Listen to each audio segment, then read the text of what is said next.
मेरा पति हर रविवार को मुझे दुल्हन की तरह तैयार करता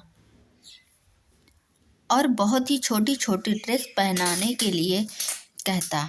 उस ड्रेस में मेरा पूरा बदन दिखता था और फिर वह अपने दोस्तों के साथ मिलकर सारी रात मेरे साथ एक के बाद एक। मेरी शादी को अभी कुछ ही दिन गुजरे थे कि रविवार के दिन मेरा पति दोपहर को कहीं चला जा गया था। नई नई शादी हुई थी, इसलिए मैं रोज अच्छे से तैयार हो जाती थी। आज भी मैंने एक खूबसूरत जोड़ा पहना हुआ था, लेकिन जब मेरा पति गौरव शाम को घर आया तो उसके साथ में शॉपिंग बैग था। उसमें वह शॉपिंग बैग मेरे हाथ में थमाया और बोला कि इसमें तुम्हारे लिए ड्रेस है, इसे पहनकर तुम तैयार हो जाओ। मैंने हैरत से गौरव की तरफ देखा और कहा कि मैं तो तैयार ही हूँ। वह कहने लगा कि जो ड्रेस मैं अभी तुम्हारे लिए लाया हूँ उसे पहन लो और तैयार हो जाओ। मैं शॉपिंग बैग लेकर कमरे में आ गई। जब मैं ड्रेस को अच्छी तरह से देखी, मेरी आंखें फटी की फटी रह गईं, क्योंकि वह तो बहुत ज़्यादा फैशनेबल, कीमती और छोटी सी ड्रेस थी। मैंने कहा, गौरव यह तो बहुत ज़्यादा छोटी है। गौरव कहने लगा कि मेरे दोस्त के घर पार्टी है, इसलिए जल्दी से तैयार हो जाओ। जो इतनी कीमती और ऐसी ड्रेस लाने की गौरव को क्या ज़रूरत थी? मेरी शादी पर गौरव ने एक जोड़ी कपड़े भी नहीं दिए थे। कहते थे मेरे पास पैसे और बस। खैर, मैं ड्रेस पहन लिया। वैसे भी मैं दिखने में बहुत खूबसूरत थी। वह छोटी ड्रेस तो मेरे हुस्न में चार चांद लग गए थे। मैंने मेकअप टच देने के बाद अपने बालों को जूड़ा बनाना शुरू कर ही दिया था तो मेरे गौरव कमरे में आ गए। मेरे करीब आकर मुझे सर से पैर तक देखा, फिर कहने लगे कि बाकी तो सब ठीक है, अपने बाल खुले रहने दो और भी ज़्यादा खूबसूरत लगोगी। गौरव की बात पर मैंने अपने बाल खुला कर दिए। मैं बिल्कुल तैयार थी। मैंने बालों को कंघी किया और अलमारी से बड़ी सी चुन्नी निकालने लगी ताकि खुद को लपेट सकूं। यह देखकर गौरव ने मुझे फौरन से टोक दिया। कहने लगा कि क्या कर रही हो तुम, इतनी सुंदर सी ड्रेस का सारा लुक खराब हो जाएगा। मैंने कहा, गौरव मैं यूं तो खराब नहीं जा सकती, आप खुद देखें, ड्रेस काफ़ी टाइट और छोटी सी है। गौरव कहने लगा कि मुझसे बहस मत करो, वैसा भी मेरा दोस्त अपनी गाड़ी और ड्राइवर भेज रहा है तो घबराने की कोई ज़रूरत नहीं है। कुछ ही देर बाद गौरव के नंबर पर किसी की कॉल आई। गौरव कहने लगा कि हाँ, हम लोग तैयार हैं। फिर कुछ कहने लगा कि चलो ड्राइवर आ गया है। गौरव एक मिडिल क्लास फैमिली से बिलोंग करता था। मेरा ताल्लुक भी ऐसे ही घराने में था। मैं जानती थी कि मेरा पति ज़्यादा पैसा नहीं कमाता था। गौरव के पास गाड़ी नहीं थी, एक पुरानी सी बाइक थी। घर भी बहुत छोटा था। शादी की रात ही मैंने उससे कह दिया था कि उसने कह दिया था कि मेरी तनख्वाह बस इतनी है कि हम महीना भर में ख़त्म हो जाती है, और पहले से मैंने भी कोई इतराज़ नहीं किया था। शादी के उन दिनों में भी गौरव से कोई भी फरमाइश नहीं की थी। मैं अकेले ही रहती थी, छोटा सा फ्लैट था। मैंने शादी के अगले ही दिन मैं किचन संभाल लिया था। गौरव मुझसे कहता था कि शादी पर बहुत खर्चे हो गए हैं, इसलिए मैंने तुम्हारे लिए कपड़े भी नहीं खरीदे।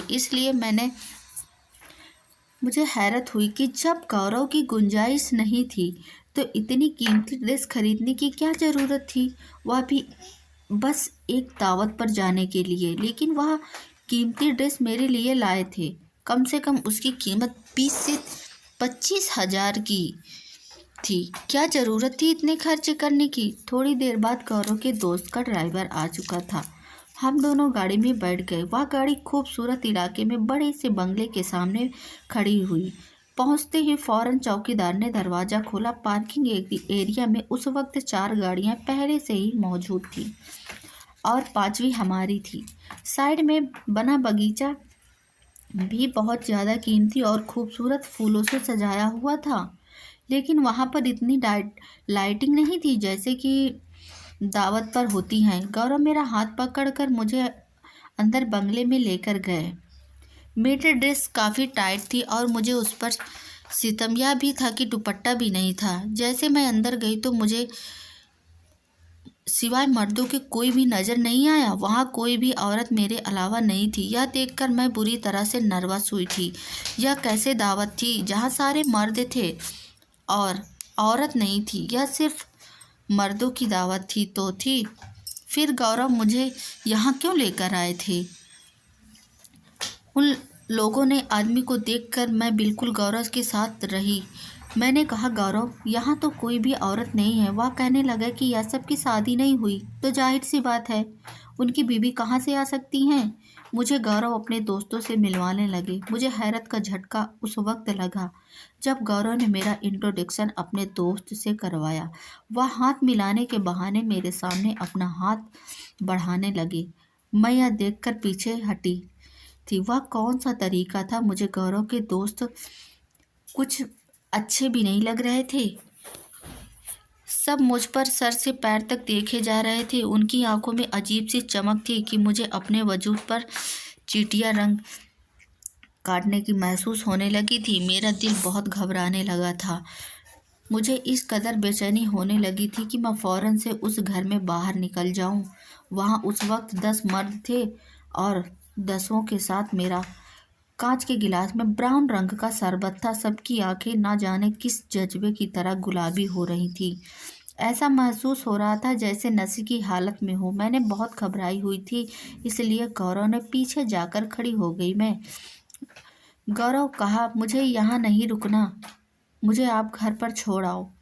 वह कहने लगा कि तुम्हें क्या हो गया है? क्या लड़कों की महफिल में नहीं जाती हैं लड़कियाँ? मुझे यह घबराने और डरने वाली लड़कियों से सख्त नफरत है। मुझे एक मिजाज की लड़कियां पसंद है जो हर महफिल में जा सके और इंजॉय कर सके। इसलिए यह डरपोक लड़कियों की तरह एक्टिंग करना बंद करो। यह कहकर उन्होंने मुझे बाजू में पकड़कर, जो मैं खड़ी थी वो खुद के पीछे से बगल में खड़ा कर दिया बाजू पकड़कर। तो गौरव का रवैया देखकर मैं हैरान रह गई। मेरी आंखों में आंसू भर आए थे। इससे पहले मैं रोक देती कि गौरव का एक दोस्त मेरी तरफ बढ़ा और कहने लगा, भाभी आप क्यों परेशान हो रही हो? मेरी बीवी दूसरे शहर अपने मायके गई है और बाकी दोस्त कुंवारे हैं। 1-2 साल रुक जाइए, इन सब की भी शादियां हो जाएंगी तो इन सब की भी बीबियां आएंगी इसी तरह पार्टियों में। आपको घबराने की कोई ज़रूरत नहीं है। आपके लिए कुछ इंतज़ाम किया है। उसका अंजाम मजाक उड़ाने वाला था। फिर गौरव ने कहने लगा, गौरव ड्राइंग रूम में चलते हैं, खाना बिल्कुल रेडी है। हम घरों में हाथ जोड़ के पकड़े गौरव का ड्राइंग रूम के टेबल पर पहुंची तो जहां पर अलग अलग किस्म के खाने लगे हुए थे और गौरव के साथ में टेबल पर बैठ गई। गौरव के बाकी दोस्त भी सामने की कुर्सी पर बैठ गए। उसके जिस दोस्त की यहाँ पार्टी थी वह मेरी प्लेट में अलग अलग किस्म के खाने डाल रहे थे। कह रहा था, भाभी यह भी खाकर देखिए और यह भी खाकर देखिए। खाना वाकई बहुत ही लाजवाब था और मुझे भूख भी बहुत ज़्यादा लगी हुई थी। अजीब सी बात थी कि जैसे मैं खाना खा रही थी मेरी आंखें नींद से बंद होने लगी थी। खाते ही मुझे लग रहा था जैसे मैं यहाँ सो जाऊंगी। मैं नशे वाली नज़रों से गौरव की तरफ देखी जो मुझे एक के बजाय 4-5 नजर आ रहे थे। मैंने कहा, गौरव अब घर चलो, मुझे नींद आ रही है। वह कहने लगा, हाँ चलो। यह कहकर जैसे ही मैं अपनी कुर्सी के खड़ी हुई लड़खड़ाते हुए गौरव की बाहों में गिर गई। बस 1 मिनट लगा था मुझे अपने होश खोने में। सुबह जब मेरी आंख खुली तो मेरा सर पूरी तरह से चकरा रहा था। बहुत मुश्किल से मैंने अपनी आंखें खोली थी। मैंने अपने कमरे से बावजूद अभी से छोटी सी ड्रेस में थी जो मुझे अपने वजूद पर बुरी तरह से चुभ रही थी। मैंने बड़ी मुश्किल से उठकर उठने बैठने की कोशिश की। मुझे लगा जैसे मेरा वजूद मेरा साथ न दे रहा है। मेरे पूरे बदन में दर्द की टीस थी। पता नहीं क्यों मैं चूर चूर हो रही थी। मुझे अपने अंदर एक अजीब सी कमजोरी थी महसूस हो रही थी। मैंने देखा तो मेरा सारा जेवर उतरा हुआ था और हाथों में जहाँ मैं चूड़ियाँ पहनी थी वहाँ पर खरोंच और जख्मों के निशान थे। यह देखकर मुझे हैरत हुई थी। मैं अभी ठीक से अपने होशो हवास में नहीं आई थी जब गौरव एकदम मेरे पास आए और नाश्ता लेकर अंदर दाखिल हुए। वह बहुत खुश लग रहे थे। मुझसे कहने लगे, देखो आज मैं आप तुम्हारे लिए आमलेट लेकर नाश्ते में आया हूँ। मैंने कहा कि पता नहीं क्यों मेरे जिस्म में बहुत दर्द। मेरी बात सुनकर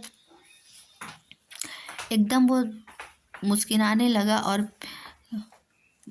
थिंक मंथ के बजाय वह मुस्कुराने लगा और कहने लगा कि तुम कल रात को बहुत ज़्यादा खूबसूरत लग रही थी। फिर वह मुझ पर बेहोश होकर गिर गई थी, इसलिए घर आते ही मेरी नीयत तुम पर खराब हो गई। गौरव काफ़ी अच्छे मूड में था।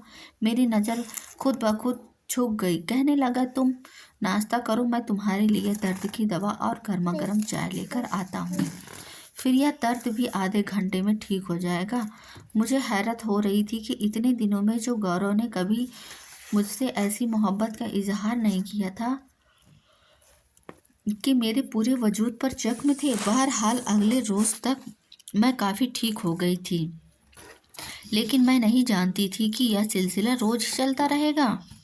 अगले रविवार फिर गौरव ने एक नई ड्रेस ला कर दी। कहने लगा, तैयार हो जाओ, दोस्तों के घर दावत में जाना है। फिर उस दोस्त के बंगले में मुझे ले गया। इस बार तो उसके दोस्त मुझसे पहले ही से ही ज़्यादा भेदभाव या कुछ भी नहीं जाने, सब कुछ कहने लगे, भाभी आपके हुस्न के तो हम दीवाने हो गए हैं। गौरव तो बहुत खुश नसीब है कि आप जैसी बीबी मिली। मुझे तो दोस्तों के मुख से इस तरह की तारीफ़ें सुनना बहुत बुरी लग रही थी। मैंने गुस्से से कहा, घर चलो देखो तो। वह अजीब सी हंसी हंसने लगे। मैं सोच चुकी थी कि घर आ जाते ही गौरव कहूँगी कि मैं आइंदा उसके घर नहीं जाऊँगी। मुझे आदमियों की इस किस्म की घटिया मजाक बिल्कुल पसंद नहीं थी। इस बार भी मेरे साथ वही हुआ। जैसे मैंने खाना खाया मुझे नींद आने लगी, फिर मैं बेहोश हो गई। अगले दिन फिर मेरा जिस्म दर्द से चूर था, लेकिन मैंने एक बार नोटिस की थी कि गौरव बहुत खुश रहता था। घर पर कल भी लाने लगा था। पैसे भी बड़े खुले हाथ से खर्चे कर रहा था, हालांकि उसकी तनख्वाह इतनी ज़्यादा न थी। फिर वह रोज़ रोज़ की अयाशी कैसे हो रही थी। घर आते हुए वह रोज़ाना अच्छे से होटल का खाना खाता और साथ में भी लाता। मुझसे कहता, कोई ज़रूरत नहीं है तुम्हें किचन में खाना बनाने की, तुम्हारा खूबसूरत हुस्न फीका पड़ जाएगा। कभी तो मुझे गौरव की बातें बड़ी अजीब लगती थी। मैंने कहा कि हर औरत का घर काम किचन संभालना और काम करना मुझे भी अच्छा लगता है कि मैं आपके लिए खाना बनाकर आपके काम करूं।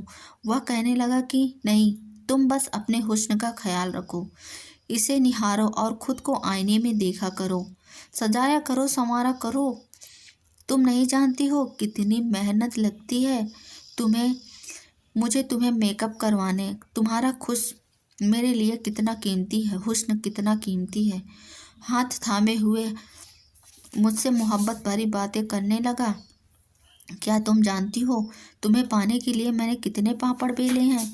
यह बात सुनकर मुझे तो बहुत हैरत हुई थी, क्योंकि हमारा रिश्ता तो एक रिश्ते वाली आंटी ने करवाया था के जरिया हुआ था, उसके जरिया ही हुआ था। मैंने तो शादी से पहले ही गौरव को नहीं देखा था। मैंने कहा, क्या मतलब। मेरी बात पर हंसने लगे और कहने लगे, मैं तुम्हें एक दिन बाजार में देखा था, मैं देखते ही तुम पर फिदा हो गया। वहीं से मैं तुम्हारा पीछा शुरू कर दिया। तुम्हारा घर देखा, फिर मालूम हुआ कि तुम्हारी माँ तुम्हारे लिए रिश्ता देख रही हैं। यकीन करो, यह सुनकर तो मुझे बहुत डर लगा था कि कहीं मैं तुम्हें खो ना दूँ। कहने लगा, एक बार मैंने तुम्हारे घर से बाहर एक रिश्ते वाली आंटी को निकलते देखा था। फिर मैं उनसे कहा कि अगर यह मेरा रिश्ता तुमसे करवा दे तो मैं तुम्हें अच्छी खासी रकम दूंगा। वह मेरी बात मान गई और यूं मेरा रिश्ता तुमसे हो गया। मैं तो गौरव की बात सुनकर हैरान से मेरी आंखें फटी की फटी रह गई। मुझे नींद नहीं मुझे नहीं पता था कि मेरा पति मुझसे पहले मोहब्बत करता था। मेरे लिए उनसे इतना सब कुछ किया। मेरे दिल में गौरव की और भी मोहब्बत कदर की बढ़ गई थी, लेकिन मैं नहीं जानती थी कि सच तो कुछ और ही था। इस रविवार को जब मुझे गौरव ने फिर से कीमती ड्रेस ला कर दी और मैंने कहा कि मुझे आपके किसी दोस्त की दावत पर नहीं जाना है। मेरी बात सुनकर उसने चेहरे का रंग एकदम से बदले थे, मुस्कुराहट गायब हो गई थी और चेहरे पर गुस्सा आ गया था। कहने लगा, क्या मतलब? तुम्हारा वह लोग इतनी चाहत रखते हैं, तुम्हें बुलाते हैं। मैंने कहा, मुझे वहाँ नहीं जाना है। नहीं जाना? वैसे कैसे खाना मुझे खिलाते हैं कि खाते ही मुझे नींद आ जाती है और सुबह मेरी बहुत बुरी हालत होती है। 2 दिन तो मैं चलने फिरने से मोहताज हो जाती हूँ और फिर वहाँ पर सिर्फ आदमी होते हैं। मेरा वहाँ क्या काम है? आपको जाना है तो आप जाओ, अपने दोस्त के साथ वक्त बिताना है तो आप गुजारो, लेकिन मुझे नहीं जाना वहाँ। लेकिन मैं नहीं जाऊंगी, यह कहकर मैं अपनी बेड पर बैठ गई। नहीं जानती थी कि मेरा इनकार मुझे इतना महंगा पड़ सकता है।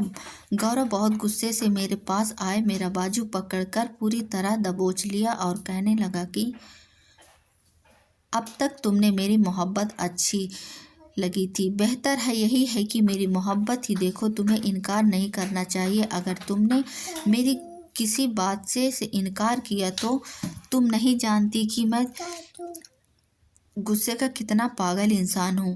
वह कोई इतनी बड़ी बात तो नहीं हो सकती जो मैंने उनसे कही थी। लेकिन गौरव का गुस्सा तो यूँ था जैसा वाकई ही मुझे जान से मार डालेगा। अपने लाल आंखों से वह मेरी आंखों में देख बड़े गुस्से से कह रहा था। मेरा दिल तो अपने पति का यह रूप देखकर एकदम मैं बौखला गई। मैंने फिर कोई खिलाफत नहीं की और वहाँ चली गई। लेकिन मुझे यह सब अच्छा नहीं लग रहा था, न जाने क्यों। टेबल पर मुझे स्वादिष्ट खाने भी आज अच्छे नहीं लग रहे थे। न मुझे कुछ खाना था क्योंकि यह मुझे बेहोश कर देते थे। मैं बहुत कम खाने वाली प्लेट में डाली थी और थोड़ा थोड़ा करके खा रही थी। लेकिन जैसे ही गौरव के दोस्त की नज़र मुझ पर पड़ी, वह कहने लगा, भाभी क्या बात है, आप खाना ठीक से नहीं खा रही हो? मैंने कहा, मुझे भूख नहीं है। मेरा यह कहना था कि उसने एक अजीब का इशारा गौरव को किया था। यह देखकर मेरे होश गुम हो गए थे। गौरव खाने में मेरी प्लेट भारी, कहने लगा, पूरा खाना ख़त्म करो। कुर्सी एकदम नज़रों से मैं झुकी हुई नज़रों से मुझसे कह रहे थे कि बड़ी मुश्किल से वह खाना ख़त्म किया और खाते ही मेरी हालत ख़राब हो गई थी। और अब तो मुझे गौरव पर भी शक होने लगा था। अगला रविवार आने से पहले ही तबीयत खराब होने का बहाना किया और अपने मायके चली गई। एक दिन मैं छोटी बहन के साथ शॉपिंग पर गई। वहाँ पर मेरी मुलाकात गौरव के 5 दोस्त में से एक के साथ हो गई। वह बातों में तो एकदम से पागल दिखता था। उसके बातों के दौरान बार बार मेरी बहन को देख रहा था। कहने लगा, भाभी इस बार हमारे घर आइएगा तो अपनी बहन को भी ज़रूर साथ लाना, यह भी आपकी तरह बड़ी खूबसूरत है। मुझे उस आदमी की बहुत बुरी बात लग गई थी। मेरी बहन भी उसे घूर कर देखने लगी थी। मैंने कहा, आपको तमीज़ नहीं है बात करने की? मेरा दिमाग तेज हो गया था। आसपास गुजरने वाले लोग भी इकट्ठा हो गए थे। देखकर उसे आदमी को भी गुस्सा आ गया था। कहने लगा कि तमीज़ का मतलब पता है तुझे? हम औरत देखकर तमीज़ करते हैं और तू इस काबिल नहीं है कि तेरी इज्जत और तमीज़ की जाए। मैंने कहा कि ज़ुबान संभाल कर बात करो। वह कहने लगा, क्यों, सच बहुत चुभ रहा है तुम्हें? तुम तो 2 टके की औरत हो और मुझसे तमीज़ की बात कर रही हो। यह सुनकर मुझ पर इतना गुस्सा आया कि मैं रोज एक जोरदार थप्पड़ उसके मुंह पर जड़ दिया। उस थप्पड़ की गूंज जिन जिन को सुनाई दी, वह शोर सुनकर तमाम लोग वहां खड़े हो गए। कुछ लोग कहने लगे कि अगर यह शख्स ने आपके साथ बदतमीजी की हो तो हम इसकी तबीयत अभी ठीक कर देते हैं। मेरा जी तो यही चाहता था कि उसका मुंह तोड़वा दूं। इस आदमी को औरत से बात करने की तमीज़ नहीं है। मैंने सोचा कि घर जाकर गौरव को इसकी हकीकत सब बताऊंगी। वह लोग कितने बदतमीज़ हैं और वह हर रात मुझे जबरदस्ती उनके घर ले जाता है। उनकी नज़र में तो किसी बहन बेटी की इज्जत नहीं है। इससे पहले कि वहाँ खड़े नौजवान उस आदमी को तरह खबर लेते, वह कहने लगा कि यह बाजारू औरत है, जिस्म फरोशी का काम करती है और मैं इसका ग्राहक हूँ, बस यहाँ पर तमाशा बना रही है। यह सुना था कि मेरे होश उड़ गए थे। मैंने कहा कि यह बकवास कर रहा है। वह आदमी कहने लगा कि तुम रविवार को क्या करने हमारे बंगले में आती हो, वह भी जब तुम जानती हो कि वहाँ तुम्हारे अलावा कोई औरत नहीं है, तो तुम वहाँ क्या करने आती हो। उसके बावजूद बात में जो उस आदमी ने मुझे कही, तो मैं सुनकर मेरा दिमाग चकरा गया। कहने लगा कि अगर मेरी बात पर यकीन नहीं हो रहा तो इस बार आना, रविवार को हमारे घर, तुम्हें मैं अच्छा सबक सिखाऊंगा। तुम्हें तुम्हारी सही औकात दिखाऊंगा कि तुम क्या हो। मेरी बहन ने मेरी शक्ल देखी थी और मैं उसकी बात पर यूँ पत्थर बन चुकी थी। बहुत से लोग मुझे अजीब सी नज़रों से देखते हुए वहाँ से चले गए। वह आदमी गुस्से से भरा पड़ा था और मुझे घूरता भी रह गया, वहाँ से चला गया। मेरी बहन ने मेरा हाथ पकड़ा और मुझे खींचते हुए बाजार से बाहर ले आई। कहने लगी, दीदी वह आदमी क्या बकवास कर रहा था। मैंने कोई जवाब नहीं दिया। मेरा तो दिमाग चकरा रहा था। मेरा जी इतना घबरा गया था कि कभी मेरे दिल को कर देख तो वह फट जाएगा, छूकर देखो तो वह फट जाएगा। मुझ पर अजीब सी बेहोशी होने लगी थी। मेरी बहन मेरी ऐसी हालत देखकर मुझे घर ले आई, लेकिन मुझे वहाँ भी चैन नहीं आया। मैं फ़ौरन से अपने घर चली आई तो गौरव का मूड बहुत ख़राब था। कहने लगा, तुम्हें मायके जाना है तो तुम मार्केट में जाना। क्यों गई थी? इस शनिवार रविवार को तो छुट्टी मिलती है मुझे। अब तुम वहाँ जाकर मेरा मूड ख़राब कर देती हो। मैंने कहा, कोई जवाब नहीं दिया था मैंने, क्योंकि मैं कुछ भी नहीं कहती तो वह मुझ पर गुस्सा करता। इस बार जब वह मुझे अपनी दोस्त के घर ले गया तो उस वक्त उसका वह दोस्त वहाँ मौजूद नहीं था जिसने मेरी मुलाकात बाजार में हुई थी। जैसे मैंने आधा खाना खाया, मैं फ़ौरन बाथरूम में गई। मुझे वह खाना अपने अंदर से हजम नहीं करना था, इसलिए मैं हलफ में उंगली डालकर उल्टी की। जो कुछ खाया था वह कुछ बाहर आ चुका था, इसलिए मुझ पर नशे का असर नहीं हुआ था। मैं बाहर आई और बेहोश होने का नाटक करने लगी और गौरव ने मुझे अपनी बाहों में ले लिया, कमरे में लाकर बेड पर लिटा दिया। वह अभी अपने कमरे में नहीं आया था कि उसके दोस्त भी कमरे में आ गए। गौरव कहने लगा कि इस बार मैं डबल रकम लूँगा। जो हरकत तुम लोग रात भर मेरी बीवी के साथ करते हो, उससे वह बीमार रहने लगी है। तुम लोगों के दिए हुए पैसे आधे तो उसकी दवाई और डॉक्टर के खर्चे में चले जाते हैं। मुझे इसमें क्या मेरा फ़ायदा होता है? उस आदमी ने कहा, मुझे मंजूर है, तुम जितनी कीमत चाहो उतना ले लो। जब मेरा जी चाहता था ज़मीन फटे मैं उसी में समा जाऊं। मेरा ही पति मेरी इज्जत का सौदागर था। पति तो बीवी का रक्षक होता है। गंदी नज़र से बचाने के लिए हर रिश्तों को भूल जाता है।